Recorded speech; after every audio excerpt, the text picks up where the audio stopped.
बिस्मिल्लाहिर्रहमानिर्रहीम। अस्सलाम वालेकुम नाज़रीन, मैं हूं आसिम नसीर और आप देख रहे हैं हमारा यूट्यूब चैनल आसिम सीरीज। नाज़रीन, हमारे साथ मौजूद हैं मशहूर मॉर्फ एस्ट्रोलॉजर न्यूमरोलॉजिस्ट मलिक महबूब साहब। अस्सलाम वालेकुम मलिक साहब, क्या हाल है, कैसे हैं आप? वालेकुम अस्सलाम। अल्लाह का शुक्र है। आप बताएं कैसे हैं आसिम साहब। मैं बिल्कुल ठीक हूं मलिक साहब। और ट्रम्प के बयान, बहुत सख्त बयान सामने आ रहे हैं। अब वो कहते हैं कि अगर आपने हुर्मुज़ ना खोली तो ईरान को बर्बाद कर देंगे, उनके तवानाई इंफ्रास्ट्रक्चर जो उस पर हमला करेंगे, उनके ब्रिजेस उड़ा देंगे। और कहा ही जा रहा है कि अगर ईरान के साथ इस तरह का कुछ मामला हुआ, उनकी बिजली घरों को निशाना बनाया गया, तो बदले में ईरान पहले कह चुका कि हम भी खत्ते में मौजूद जो ममालिक हैं जिन्होंने किया है उनकी तेल तनसीबात, ऑयल तनसीबात पर अटैक करेंगे। तो कहा जा रहा है कि अगर ये सब कुछ हुआ तो बहुत ही हौलनाक होगा, बहुत ही खतरनाक होगा। इसके बाद $200 फी बैरल तो बहुत छोटी बात है, इससे भी कई गुना ज्यादा ऑयल के प्राइसेस बढ़ सकते हैं। क्या समझते हैं आप? ये खौफनाक सूरत हाल की तरफ मामला जाते नजर आ रहे हैं आपको, या सिर्फ हवाई फायर है ट्रम्प के, मामला हो सकता है आने वाले दिनों में सेटल हो जाएंगे? देखिए, आपने इतनी ज्यादा डरा दिए लोगों को, तो मैं तो यही बोलूंगा अल्लाह करे ऐसा ना हो। लेकिन सितारों की रोशनी में इम्कानात बहुत उस तरफ जा चुके हैं। और जैसे मैंने आपको कल भी वीलॉग में बताया था कि जो प्लानिटरी पोजीशन है, अगर आज एग्जैक्टली देखता हूं तो आज रात मेरे यहाँ पे आपकी कल सुबह हो जाएगी। मून स्कॉर्पियो में एंटर हो जाएगा। तो ये जो वॉलेटिलिटी है या दुनिया में केओस है, ये बहुत ज्यादा अगले 3 दिनों के लिए नजर आता है। अगले 3 दिन बहुत इंतहाई अहम हैं।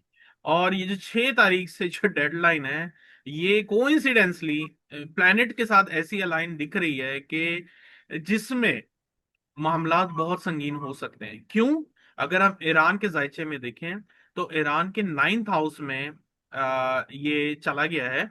और 9th हाउस से एक ट्राइन बन रहा है मून के स्कॉर्पियो में। तो ऐसा लगता है कि ईरान बहुत ही बड़ा सरप्राइज देता हुआ आपको नजर आएगा। और मिडिल ईस्ट में क्राइसिस डेफिनेटली आपको अरूज पे नजर आने वाले हैं।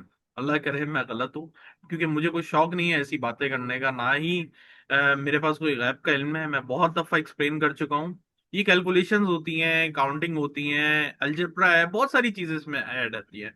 हम उसी को कैलकुलेट करते हैं। 100% अल्लाह ताला की जात है, इस पे यकीन ना करें। ये सिर्फ एक गाइडिंग टूल है, इसको उतनी हद तक ही रखें जैसे अब। अच्छा, मजे की बात ये है, लोग कमेंट करेंगे आप शिट कर रहे हैं, ये कर रहे हैं।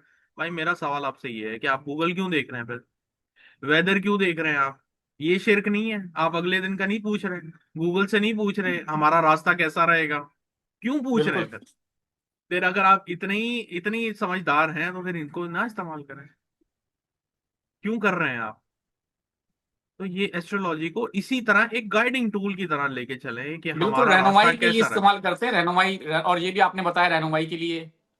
तो इसीलिए इस्तेमाल करते हैं ना। तो आप रहनुमाई को लेके चलें। आप इसको अलग तरीके से क्यों इसको डील कर रहे हैं? मुझे नहीं समझ में आती कि लोगों का जो दिमाग है। एक्चुअली हमारा पाकिस्तान की आवाम में, किसी के ऊपर क्रिटिसाइज नहीं कर रहा हूँ, अगर हमारी एक वीडियो भी उल्टी सीधी चली जाएगी ना, इतने क्रिटिसाइजर होंगे, इतने क्रिटिसाइजर होंगे कि आप सोच नहीं सकते। मुझे उससे कोई फर्क नहीं पड़ता, मुझे कोई फर्क नहीं पड़ता, क्योंकि मैं रीड ही नहीं करता हूँ, मेरे पास इतना टाइम नहीं है।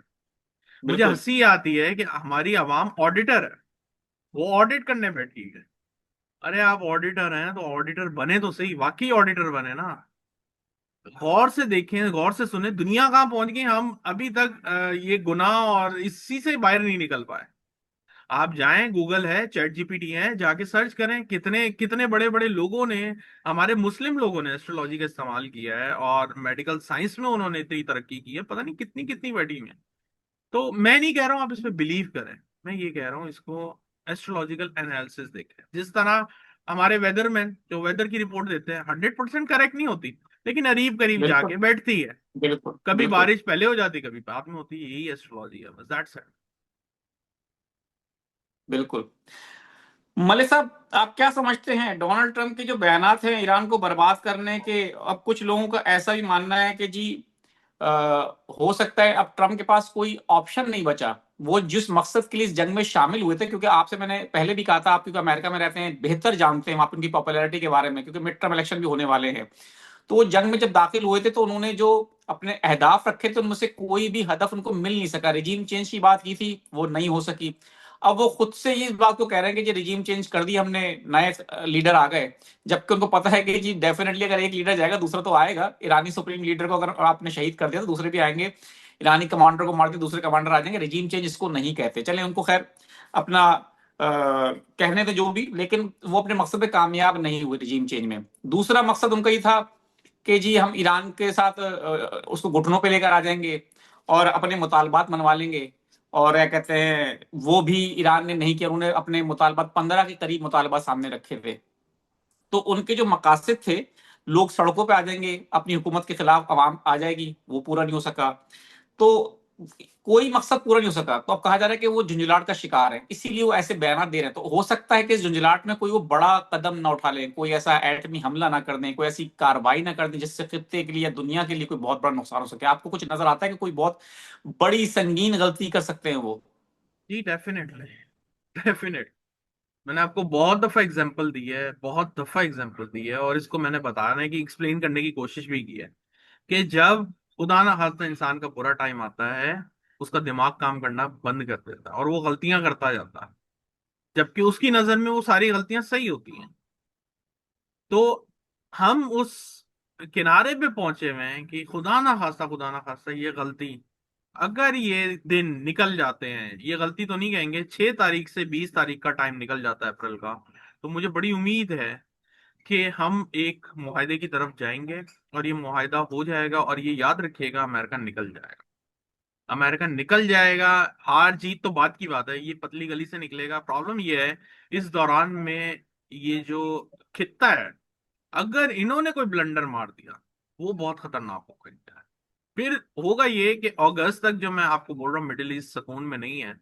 अल्लाह ना करे मिडिल ईस्ट में ये इश्यूज अगर खड़े हो गए तो फिर ज्यादा प्रॉब्लम हो जाएंगे। आप समझ सकते हैं मैं क्या कहना चाह रहा हूँ। मैं बोलना भी नहीं चाह रहा हूँ, इसीलिए नहीं क्योंकि ये अच्छी बातें नहीं है मेरे पास आपको बताने के लिए, लेकिन बहुत क्रिटिकल डेज हैं यहाँ से लेके 20 अप्रैल तक के। बिल्कुल ठीक है। चले मेरे साहब, हमारी भी दुआ है कि अल्लाह करे कि कोई मुआवजा हो जाए, ट्रम्प को अकल आ जाए और जंग से बाहर चला जाए अमेरिका।